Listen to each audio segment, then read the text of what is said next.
والسلام على أشرف الأنبياء والمرسلين وخاتم النبيين وأهل بيته الطيبين الطاهرين المعصومين على رحمة الله وأعدائهم أجمعين من يومنا هذا إلى يوم الدين. أما بعد فقد قال الله سبحانه وتعالى في كتابه الكريم وهو أصدق الصادقين. بسم الله الرحمن الرحيم. لا تفسدوا في الأرض. صلاة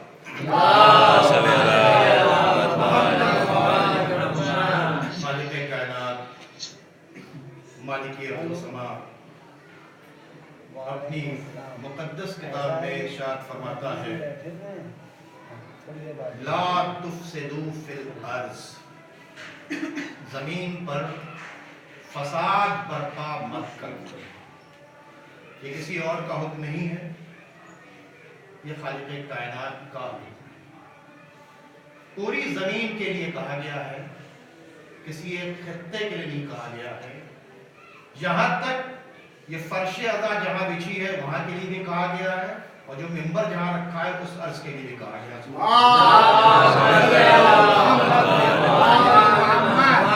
تو اس کے مطلب نہ زمین کے کسی خطے پر فساد پھیلایا جائے گا، نہ فرش ادا کے ذریعے فساد پھیلایا جائے گا، نہ منبر کے ذریعے فساد پھیلایا جائے گا، کیونکہ یہ کسی اور کا حکم نہیں ہے، یہ اللہ کا حکم ہے. میں اس لیے بالکل صاف صاف بات کرنے جا رہا ہوں. اس منبر پر آنے کا مقصد کیا ہے وہ آدمی سمجھ لے. سب سے پہلے اس منبر پر آنے والے کی پہلی ذمہ داری ہے کہ یا تو رسول، آل رسول اور اللہ کے دشمنوں کو یا وہ روایات جن سے کسی طرح کا ضم کا پہلو نکل رہا ہو اس منبر پر بیٹھ کر انہیں رد کیا جائے. بالکل بے شک. پہلی ذمہ داری کیا ہے منبر پر جانے والے کی؟ اللہ، رسول، آل رسول، اہل بیت اطہار، عزاداری، تعزیہداری، ان کے خلاف جتنی روایتیں ہیں، جو بھی بوسیدہ روایتیں ہیں، جو بھی الزامات لگائے جا رہے ہیں، منبر پر آنے والے کی پہلی ذمہ داری ہے کہ وہ اس کو رد کرے. اور اگر یہ نہیں کر رہا ہے تو اجر رسالت ادا نہیں کر رہا ہے. دوسری بات یہ ہے کہ قرآن اور اہل بیت کی روشنی میں غور و فکر کرنے کے بعد کوئی فضائل کا گوشہ نکالے، ضم کا گوشہ نہیں نکالے. روح پڑھیں کسی فضیلت کا گوشہ نکالے، ضم کا گوشہ نہیں نکالے. اور اگر کوئی ضم کا گوشہ نکال رہا ہے تو صرف منبر پر آنے والے کی ہی ذمہ داری نہیں ہے، فرش پر بیٹھنے والے کی ذمہ داری ہے کہ اس کا جواب دے دلائل کے ساتھ، اور طریقہ یہ اختیار کرے کہ فساد نہ پیدا ہو، کیونکہ فساد منع ہے. درود پڑھیں حضرات.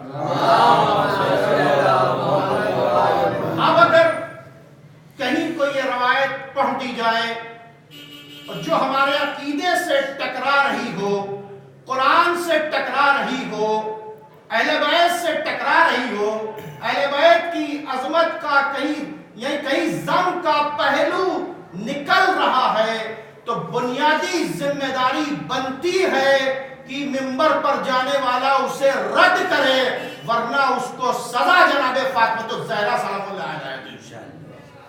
وجہ کیا ہے؟ کس کی شان میں گستاخی ہو رہی ہے؟ کس کے لیے ضم کا پہلو نکالا جا رہا ہے؟ جس نے سب کچھ تو آپ کو دے دیا، کچھ تو نہیں رکھا آپ نے. یعنی اگر نجات کہیں سے ہو سکتی ہے، ہماری آپ کی ہی نہیں، بڑے بڑے تقوی والوں کی اگر نجات کہیں ہو سکتی ہے تو صرف وہ ایک درد ہے، اور اس درد کا نام ہے در اہل بیت. شفاعت اگر کہیں ہو سکتی ہے تو صرف وہ ایک درد ہے.